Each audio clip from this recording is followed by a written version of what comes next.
తెలంగాణలో 16 నెలలుగా అభివృద్ధి తిరోగమనంగా నడుస్తోందని మాజీ మంత్రి జగదీష్ రెడ్డి ఆరోపించారు.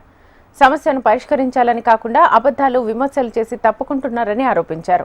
ఎస్ఎల్బీసీ ఘటన ప్రభుత్వ నిర్లక్ష్యం వల్లే జరిగిందన్న జగదీష్ రెడ్డి కార్మికుల ప్రాణాలు అంటే ప్రభుత్వానికి లెక్క లేకుండా పోయిందన్నారు. టన్నెల్లో చిక్కుకున్న వారు బతికే ఉన్నారా లేదా అనే విషయం సైతం చెప్పలేకపోయారని ఎద్దేవా చేశారు జగదీష్ రెడ్డి. వాస్తవానికి ఎస్ఎల్బీసీ ఘటన పూర్తిగా ప్రభుత్వ నిర్లక్ష్యం వల్లనే జరిగింది. వీళ్ళ మాటలు ఎట్లా చిల్లరగా ఉంటాయో, ఎంత దుర్మార్గంగా ఉంటాయో, ఎంత బూతులుగా ఉంటాయో అదే పద్ధతిలో ఆ పనిని కూడా అంత బూతుగా చేశారు. అక్కడ పనిచేసేదానికి కార్మికులు ఉన్నారని, వాళ్ళ ప్రాణానికి ప్రమాదం ఉంటుందన్న సోయి కూడా లేకుండా పూర్తిగా రాష్ట్ర ప్రభుత్వ నిర్లక్ష్యం వల్లనే జరిగింది. ఓ ముఖ్యమంత్రి మాట్లాడేటప్పుడు సోయి ఉండాలి. కేసీఆర్ గురించి వెళ్ళి ఎప్పుడు పొద్దున్న లేస్తే కేసీఆర్ గురించి ఏడుస్తూ ఇప్పటి వరకు ఏం జరిగిందో చెప్పలేకపోతున్నారు.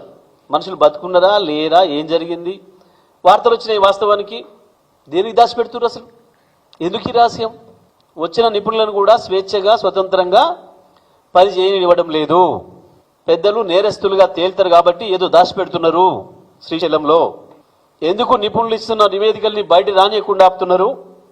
గంట తర్వాత పిలిచి కలెక్టర్ ఎస్పీలు పిలిచి వద్దు అది బంద్ చేయండి లేకపోతే మీ మీద యాక్షన్ తీసుకుంటామని చెప్తున్నారు. పైనుంచి ఆదేశాలు వచ్చినాయని చెప్పి అని 10 రోజుల తర్వాత పోయి నిన్న చిల్లర మాటలు మాట్లాడొచ్చి ఇంకొకటి స్పష్టంగా కనబడుతుంది మనకు. రేవంత్ రెడ్డి మోడీతో మాట్లాడొచ్చిండో తెల్లవారి నుంచి ట్రెండ్ మార్చిండు. కిషన్ రెడ్డి మీద దాడి చేస్తున్నాడు, బండి సంజయ్ మీద దాడి చేస్తున్నాడు, మోడీకి కితాబిస్తున్నాడు. తెలంగాణలో కూడా మోడీ ఏ టీం బి టీం పంచాయతీ లాగా కనబడుతుంది. మోడీ ఇస్తానంటే కిషన్ రెడ్డి అడ్డుకుంటూ ఆగుతుందా? మోడీకి వ్యతిరేకంగా బీజేపీ వ్యతిరేకంగా కాంగ్రెస్ ఇచ్చిన ప్రతి పిలుపులో కూడా సిబిఐ ఆఫీసు ముందట ధర్నాకు పొమ్మనంటే పోయి మోడీ మీద మాట్లాడి వదిలిపెట్టి కేసీఆర్ మీద మాట్లాడొచ్చిండు. రాజ్భవన్కి యాత్ర చేస్తే మోడీ మీద మాట్లాడకుండా కేసీఆర్ మీద మాట్లాడొచ్చిండు. ఈ 4 రోజులుగా కొత్త ట్రెండ్ మొదలుపెట్టిండు.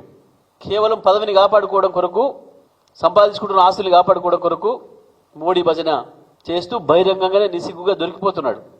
హరీష్ రావు గురించి మాట్లాడుతున్నాడు. హరీష్ రావు అయిన మంత్రి ముఖ్యమంత్రి హరీష్ రావు ఎందుకు ఉండాలాడా? కేవలం పక్కదారి పట్టించడానికి సమస్యని. ప్రతి క్షణం ప్రభుత్వం నడిపేది మంత్రులు కాబట్టి, ముఖ్యమంత్రి మంత్రులు కాబట్టి వాళ్ళు ఉండాలి.